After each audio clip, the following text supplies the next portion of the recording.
Kyle, you want to step out a little bit? This way? Yep. There we go. We're rolling. Great.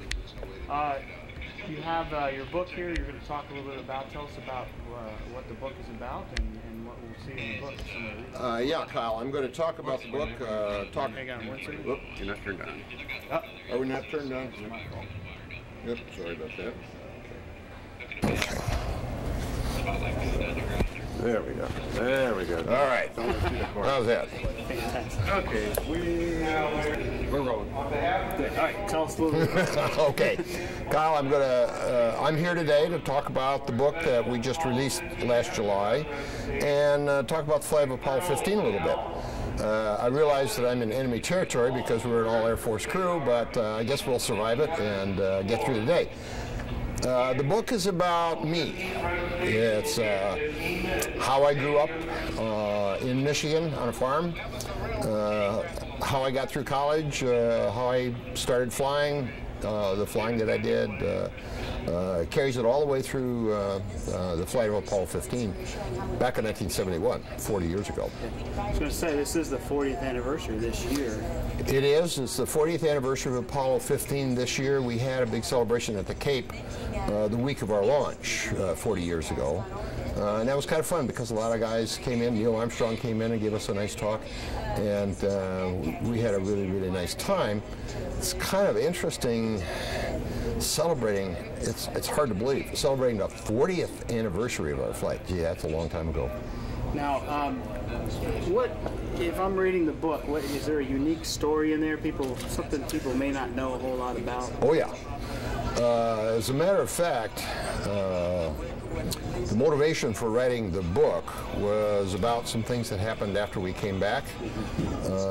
There were some commemorative postal covers that were carried on our flight that went to a German stamp dealer. He sold them on the open market. He was supposed to retain them for a number of years, but he didn't. He sold them.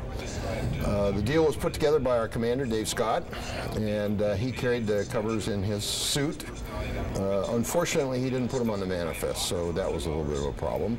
The fact that they were out in the market was a little bit of a problem, and the result of the whole thing was that I got fired. So I had to look for another place to live, and I ended up going out to a research center in California.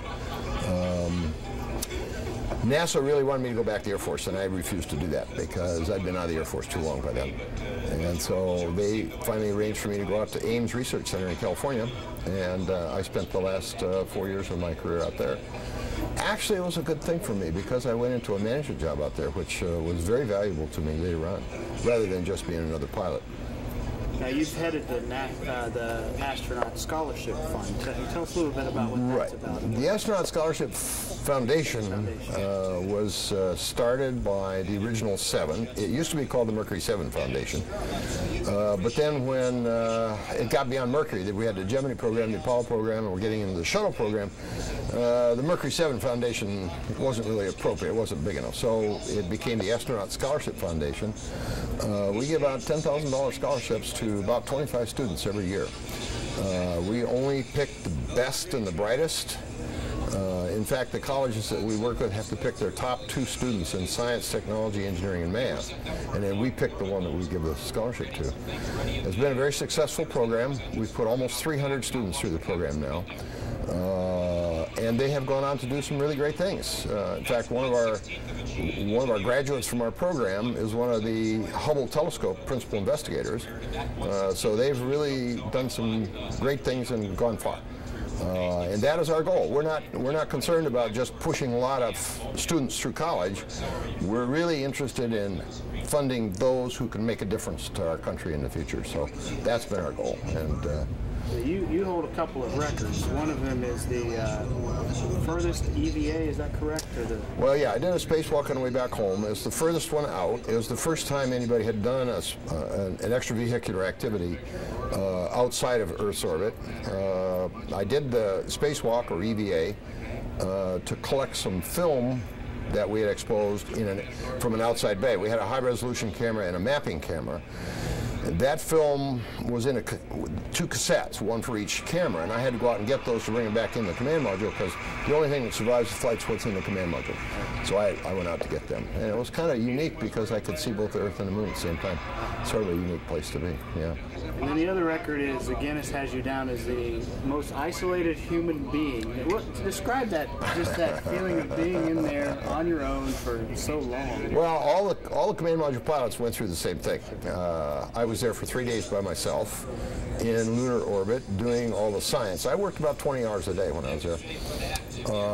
Yes, they say the most isolated, but that's only because my orbit was a little further away from where Dave and Jim were on the surface than any of the other guys were. So, yeah, I guess it's some kind of a record. I'm not sure what it means. But basically, I was by myself for 3 days. Thoroughly enjoyed that experience. I like to be by myself. I was a single-seat fighter pilot in the Air Force, and I was very comfortable by myself. So it was a good thing to do. And yes, it did set some kind of a record, but records are records. I mean, what do they mean? I don't know. Yeah. You guys have any more questions? Any questions? Great. That it? Okay. Thank you so very much. To, who do you want this signed to? That one's to Kyle, K-Y-L-E.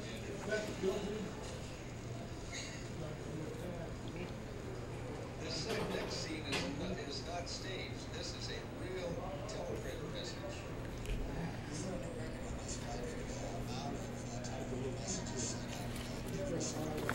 There you go, Kyle. And then that one's Got from another? Tom. Tom?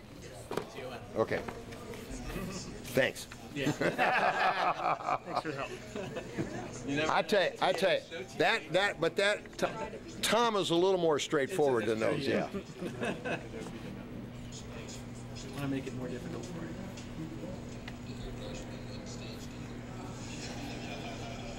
Time for a few Q&A right after the presentation, but then we want to make sure everybody has an opportunity to. Right here. Okay, listen up. I feel a little funny, an Air Force guy at a Navy place. So I'm gonna, got some Air Force guys? So I spent some very nice weeks in. We're trying to figure out this morning, I guess it was Ellison Field, had to be, where I took the training back in the 60s and learned to fly. We had a lot of fun with those when we got back down to Houston because we had to keep our proficiency up in those little helicopters. See, flying a lunar module is a little bit like flying a helicopter. You come down vertically.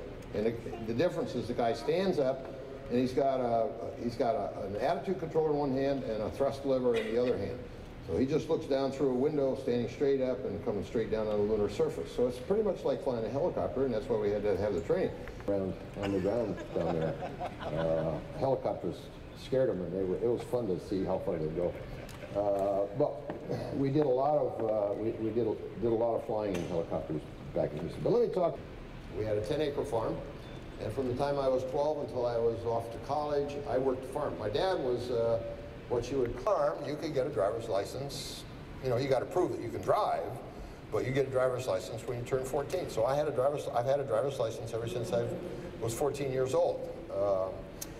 That was the advantage. You kind of know what I'm talking about then. Like 850 of us get off the train. We walk up the road from the river into the main area of West Point, and I'm looking at all these guys and I'm thinking, boy, these guys are the cream of the crop. I don't know whether I can compete with these guys or not. I'm not sure how long I'm going to be here, but I'll give it everything I can. So we get to, we get in the central area, and the very first thing is they shave oil. I got one flight in a T-33 while I was at West Point because during the third summer we were going visiting all these other bases around the country, and one of them was, I believe it was here. We came down to Pensacola and we flew T-33s. The officers that changed my mind. Those of you who remember Army football back in the late 40s will know that it was a pretty good team. The Blanchard and Davis. I'm happy. I am very happy. Thank you so much. You want this personalized? No, sir, just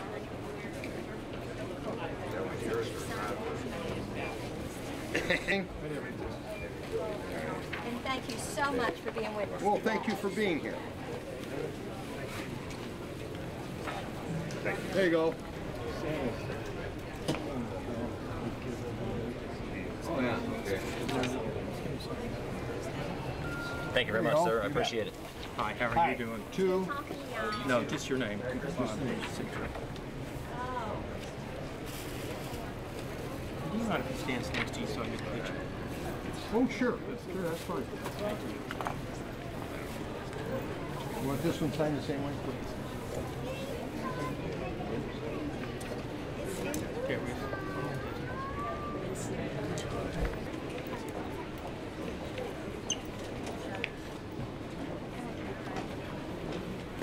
There you go. Have a great day. Thanks for coming.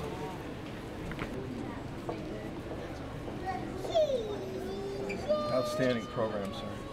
Yeah, thank you. Like I said before, full bullshit. We enjoyed having you. You see, you just don't know how many. That's a great advantage of having flown in space. Nobody can question what you say. Thank you, sir. Appreciate it. Thanks, Todd. Take care. Thanks. Good morning. Good morning, sir. One to Billy. Billy, naturally.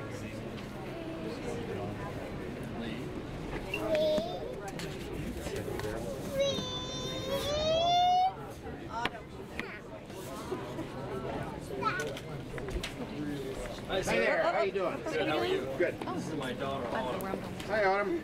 Who do you want this signed to? Autumn. The Autumn? A-U... A-U-T-U-M-N.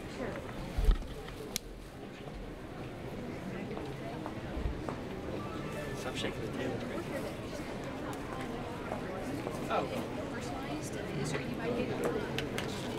Oh. Bye, Autumn. That was an awesome talk. Thank you. Chase. What's your name? Chase. You want it signed to you?